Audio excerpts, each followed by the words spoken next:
اب چونکہ الحمدللہ عز و جل ناظرین شب براءت یہ قریب ہے، بڑی ہی نازک رات ہے، فیصلے کی رات ہے، رزق کی تقسیم کی رات ہے، شب توبہ ہے، توبہ کی رات ہے، استغفار کی رات ہے، نجات پانے کی رات ہے، جہنم سے چھٹکارا پانے کی رات ہے۔ اب شب براءت کیسے گزارنی ہے، کون سے اعمال کرنے ہیں، آئیے اس حوالے سے امیر اہل سنت دامت برکاتہم العالیہ سے تربیت حاصل کرتے ہیں، ان کی بارگاہ میں حاضری دیتے ہیں اور پیر صاحب سے ولی کامل کے تاثرات اور الحمدللہ عز و جل ان سے مدنی پھول حاصل کرتے ہیں۔ آئیے جی چلائیے گا۔ کیا 15 شعبان کو ہی قبرستان جانا ضروری ہے؟ شب برات رات میں قبرستان جانا پیارے آقا صلی اللہ علیہ وسلم سے ثابت ہے۔ مفتی احمد یار خان رحمۃ اللہ علیہ نے شب برات میں قبرستان جانا سنت لکھا ہے۔ سارا سال رات دن جب بھی قبرستان جائیں منع نہیں ہے۔ قبروں پر پانی ڈالنا کیسا، اور اس نیت سے کہ قبر کے اوپر جو پودے ہیں وہ ہرے بھرے رہیں، اس نیت سے پانی ڈالنا کیسا؟ دفن کرنے کے بعد مٹی ڈال کر قبر پر پانی چھڑکنا یہ سرکار صلی اللہ علیہ وسلم سے ثابت ہے۔ اور اگر مٹی اس کی منتشر ہو گئی ہے اور آپ نے مٹی جمع کی قبر کی، اب مٹی کو جمانے کے لیے پانی ڈالا، یہ بھی جائز ہے۔ پودے ہیں اور پودے کو پانی کی ضرورت ہے تو ڈالنا جائز، اور پانی کی ضرورت نہیں ہے تو ویسے جس طرح انسان زیادہ غذا سے اس کا معدہ خراب ہوتا ہے تو پودوں کو بھی اگر بغیر ضرورت پانی ڈالے جائیں گے تو پودے بھی سڑ جاتے ہیں۔ تو اگر ضرورت ہے تو پودوں کو پانی ڈالنا جائز، ضرورت نہیں ہے تو پھر اجازت نہیں۔ اس طرح بلا وجہ قبروں پر لوگ پانی ڈالتے ہیں، عام دنوں میں بھی جاتے ہیں تو ڈالتے ہیں، شب برات میں بھی ڈالتے ہیں۔ تو اگر ضرورت نہیں ہے خواہ کا پانی ڈالا تو یہ اسراف ہے، اور چونکہ اس میں پانی ضائع ہوتا ہے، اور کسی چیز کو بلا وجہ ضائع کرنا، مال کو بلا وجہ ضائع کرنا، ضائع بلا وجہ ہی ہوتا ہے، تو ضائع کرنا یہ حرام ہوتا ہے۔ قبرستان میں پھول پتیاں اگربتی وغیرہ بیچنا یہ کیسا؟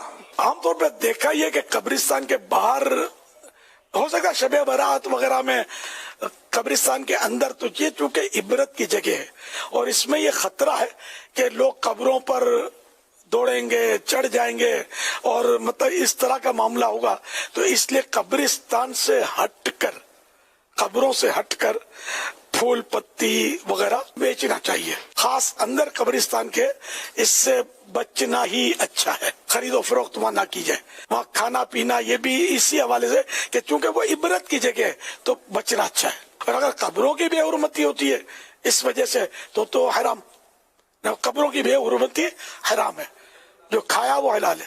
میت کو قبرستان لے جانے کے بعد چہرے سے کفن ہٹا کر منہ دکھانا یہ کیسا؟ اگر قبروں کی بے حرمتی نہیں ہوتی ہے، قبروں کی بے حرمتی ہوتی ہے، قبر پر لائن لگا لیتے ہیں، قبروں پر کھڑے ہو جاتے ہیں، بیٹھ جاتے ہیں، مسلمانوں کی قبروں کے ساتھ ایسا سلوک کرنا یہ حرام ہے۔ البتہ قبرستان جا کر اگر کوئی قبروں پر پاؤں نہیں رکھنا پڑتا، اور اگر لوگ مل کر اس کا کفن کا وہ حصہ کھول کے چہرہ دیکھتے ہیں تو شرعاً یہ جائز ہے۔ جن قبرستان کے اندر قبروں کو ختم کر کے راستہ بنایا جاتا ہے تو اس کے تعلق سے آپ کیا فرماتے ہیں؟ قبریں مٹا کر جو راستہ بنایا جاتا ہے ان پر چلنا حرام، بلکہ جہاں شبہ ہو قبریں مٹا کر راستہ بننے کا، شک ہو، ڈاؤٹ ہو، اس راستے پر بھی چلنا حرام۔ شب برات میں قبرستان جائیں، روز جائیں بھلے، لیکن ان باتوں کا خیال رکھیں کہ راستوں کا ٹھکانہ ہوتا نہیں ہے۔ ہمیں اپنے عزیز کی قبر کے پاس جانا ہے اور اس تک پہنچنے کے لیے کئی قبروں سے گزر کر جانا ہوتا ہے، تو کیا ایسی صورت میں ہم دور سے ہی دعا فاتحہ کر لیں تو یہ ہو جائے گا؟ اگر کسی عزیز کی قبر دور ہے اور قبروں پر پاؤں رکھے بغیر جانا ممکن نہیں ہے تو پھر جائے گا تو گناہ گار ہوگا پاؤں رکھ کر، اس لیے وہ دور سے ہی ایصال ثواب کر دے۔ جانا چاہیے، انس ملتا ہے میت کو، لیکن یہاں شریعت نے رکاوٹ رکھی نا تو اب نہ جائے، اتنی دور کھڑا رہے جتنی دور قبر پر پاؤں نہیں پڑتا، وہاں سے ایصال ثواب کر دے۔ گھر پہ بھی ایصال ثواب تو ہو سکتا ہے، عورتوں کو تو منع ہی ہے تو گھر سے ہی ایصال ثواب کرتی ہیں۔ قبرستان میں بلند آواز سے قرآن کریم پڑھنا کیسا ہے؟ اگر کسی سوتے کو یا دوسرے کو اپنا پڑھ رہے ہیں ورد و وظیفہ، ان کو تکلیف نہیں ہے اور لوگ ہیں تو وہ بھی سننے کے لیے حاضر ہوئے ہیں تو تلاوت کر سکتے ہیں، کوئی گناہ نہیں ہے۔ بیوی کے انتقال کے بعد کیا شوہر اس کا چہرہ دیکھ سکتا ہے اور اس کے جنازے کو کندھا دے سکتا ہے؟ جی ہاں، چہرہ بھی دیکھ سکتا ہے، جنازے کو کندھا بھی دے سکتا ہے۔ صلو علی الحبیب صلی اللہ علی محمد صلی اللہ تعالی علیہ وآلہ وسلم۔ قبرستان کی حاضری یہ سنت مبارکہ ہے. شب براءت قبرستان جانا سنت مبارکہ ہے. ضرور جائیے گا, نیت بھی کیجیے گا, اپنے مرحومین کو بھی یاد رکھیے گا, دعائیں بھی کیجیے گا.